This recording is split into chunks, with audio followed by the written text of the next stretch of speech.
Assalamualaikum warahmatullahi wabarakatuh. Selamat datang di podcast SMK Negeri 3 Palu. Kali ini kita akan berbicara tentang guru milenial yang ada di SMK Negeri 3 Palu. Kali ini saya kedatangan seorang tamu yang merupakan guru milenial di SMK Negeri 3 Palu. Selamat datang, Bro Fajar. Bagaimana kabar? Alhamdulillah sehat, Pak. Bapak bagaimana, Pak? Alhamdulillah sehat. Siap.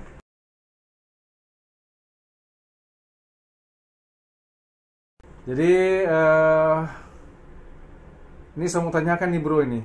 Iya, Pak. Sejak kapan nih kira-kira Anda tertarik untuk menekuni bidang pendidikan, khususnya dalam hal ini mengajar di SMK Negeri 3 Palu? Iya, Pak.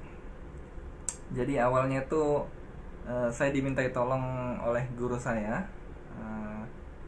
oleh almarhum Pak Afandi Eskom. Saya ucapkan terima kasih banyak kepada beliau yang sudah membantu saya, sehingga saya bisa melanjutkan perjuangan beliau di sekolah. Awalnya cuma. Jadi awalnya ini ceritanya cuma iseng-iseng saja mungkin ya. Iya, dimintai tolong, Pak. Ya, Dimintai untuk tolong. apa namanya, daripada selesai kuliah kemudian aktivitas yang tidak ada, Iya.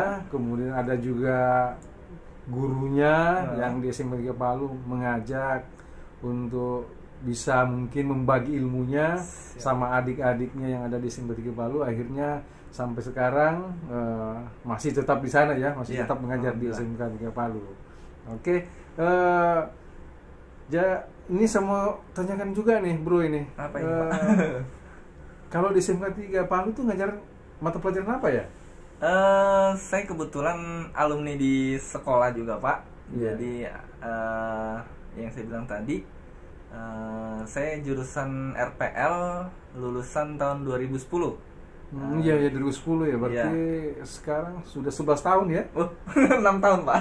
2010 sampai 2000. 2010 lulusnya. Terus kuliah. Oh, kuliah. Masuknya 2015, Pak. Mulai. Berarti selesai kuliah 2015, Iya. kemudian diundang oleh almarhum Pak Afandi untuk membantu beliau mengajar di SMK 3 Palu. Karena waktu itu mungkin kita masih kekurangan guru ya. Karena kebetulan Ibu Marlina dan Ibu Ratna itu ada studi lanjut S2 di Jogja. Oh iya, kekurangan guru. Iya, betul sekali, Pak. Jadi sebenarnya memang tidak sengaja. Tidak sengaja.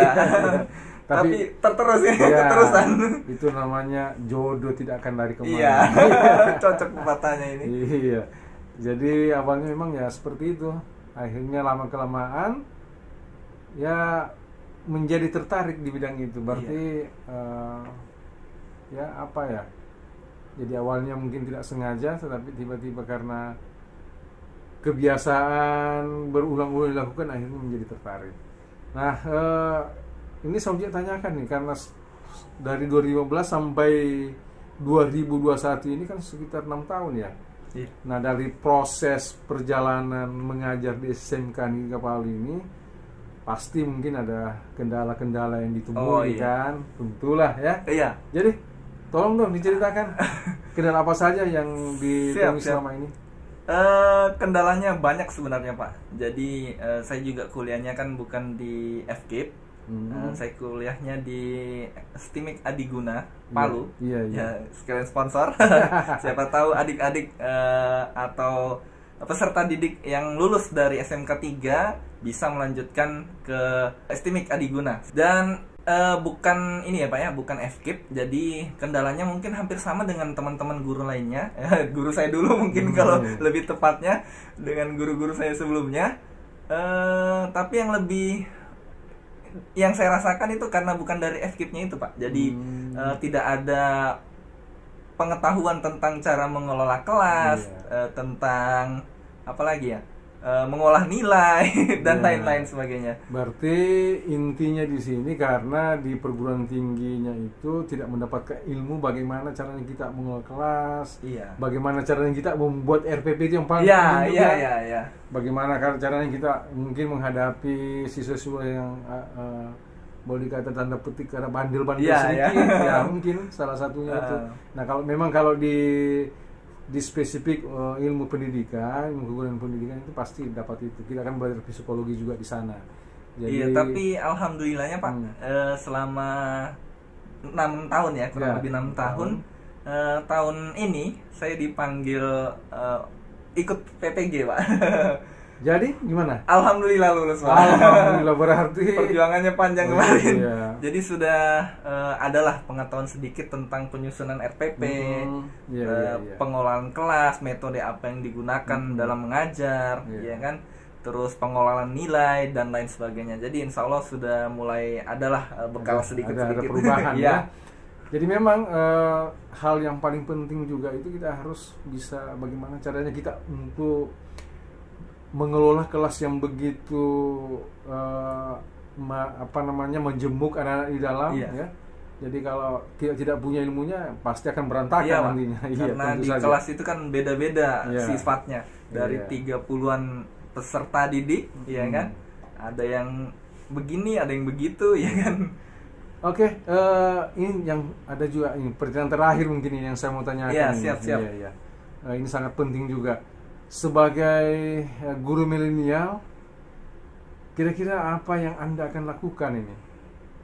Jadi seperti apa bayangan Bro Fajar ini untuk bisa mengembangkan sekolah atau SMK Negeri 3 Palu ke depannya, dan khususnya mungkin di jurusan rekayasa perangkat lunak. Iya. Apa ya? Teknologi ini kan sebenarnya agak susah diikuti, Pak. Karena perkembangan teknologi itu hitungannya detik, tidak seperti jurusan lain mungkin. Mungkin 1 tahun 2 tahun baru berkembang. Kalau teknologi nih kita baru belajar ini, besok ada lagi yang baru. Ya. Nah, itu merupakan tantangan tersendiri. Iya, tantangan tersendiri, Pak. Apalagi Bro ini kan masih muda, jadi harus ilmu itu harus di-upgrade terus. Iya, betul, Pak. Iya. Jadi saya pengennya alumni SMK 3 itu bisa berwirausaha. Jadi kalaupun tidak belum bisa mendapatkan pekerjaan yang diinginkan, minimal ada menjadi freelance ya, pekerja sampingan, Pak. Iya. Jadi bisa mengisi waktunya, bisa juga buat tambahan jajan mungkin. Iya, betul. Saya juga pengennya ini, Pak, karena di di Palu sendiri itu ya, untuk mencari tempat magang jurusan RPL itu kesulitan, Pak. Jadi hanya ada beberapa, mungkin 2 atau 3 mungkin. Masih bisa dihitung jari lah. Iya, yang linear dengan yang linear dengan jurusan itu, Pak. RPL ini ya. Jadi itu kendalanya. Jadi saya pengennya mungkin dari kakak-kakak kelasnya ini atau yang alumni-alumninya ini yang sudah lulus yang sudah lulus itu bisa membuka lapangan pekerjaan, mungkin startup atau usaha apa, mungkin percetakan atau membuat aplikasi begitu, Pak. Membuat website atau maintenance jaringan mungkin. Jadi anak-anak itu bisa kita arahkan ke situ. Tidak kesulitan. Tidak kesulitan lagi mencarinya. Karena selama ini di offernya ke kantor-kantor, Pak. Ya. Jadi mungkin juga salah satu jalan yang kita harus lewati, yang harus kita lalui, mungkin itu salah satunya kita harus bisa keluar dari kota Palu, mungkin ke Makassar, ke sini mungkin, atau ke daerah Jawa, karena mereka di sana itu kan banyak perusahaan-perusahaan mungkin yang bergerak di bidang sangat banyak, Pak. Saya malah senang kalau anak-anak atau peserta didik saya keluar. Cuman kalau keluar terus di dalam kota ini tidak ada, itu kan kesenjangan jauh sekali, Pak. Jadi maksud saya mungkin di kota Palu sendiri khususnya adalah startup, jadi bisa mengisi kekosongan di kota itu sendiri. Iya, oke, Bro. Saya pikir untuk pertemuan kita pada hari ini cukup sekian. Siap. Dan insya Allah kalau ada waktu kita akan ngobrol-ngobrol lagi. Siap. Ya, tentang tema mungkin yang lain dari Iya. yang hari ini kita bahas. Baiklah, terima kasih atas waktunya. Siap Pak, sama-sama. Ya, sukses selalu. Alhamdulillah. Ya, wassalamualaikum warahmatullahi wabarakatuh. Waalaikumsalam warahmatullahi wabarakatuh.